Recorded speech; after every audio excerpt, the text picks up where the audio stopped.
Good morning mga fitness. So today is Sunday. So meal prep. 4 pieces ng itlog. Scramble. So scramble natin.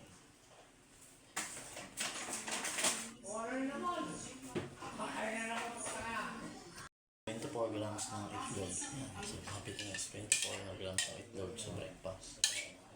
Tapos yung aking so oatmeal yan. Ito yung breakfast natin ng oatmeal tsaka yung gatas. So yung itlog mga fitness is scramble ko siya. So, tapos magluluto rin tayo ng pork para sa ating protein. So gagawin natin is i-steam lang natin siya, hindi natin siya masyado lagyan ng mais. Marami. So, konting mais lang. So, ito yung lugato natin. So, 60 grams. Bali, may 90 grams na ako ng protein. So, nasa 110 grams kasi yung protein intake ko. So, lalagyan mo natin na kasi.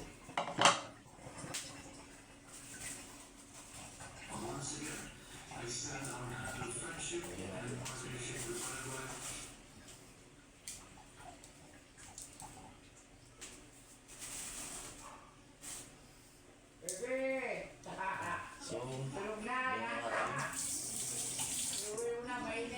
meal prep yan. So, breakfast natin. So, 24 grams ng itlog, tapos 60 grams ng pork. Yan.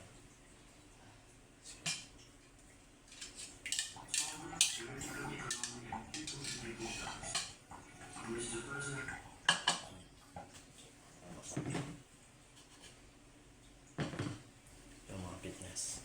Kasi pag nagluluto ako is kailangan malinis. So ito yun ang oatmeal ko mga fitness. Mamaya kakainin ko siya. So na-ready ko lang para pagkaluto ko ng aking 24 grams ng itlog. Tapos yung protein na pork. So pa-fried natin siya. 60 grams. So itong oatmeal na to is yung instant oatmeal. Tapos yung choco gatas. So nilalagyan ko rin siya ng saging para sa fiber. So ayun na mga fitness. Stay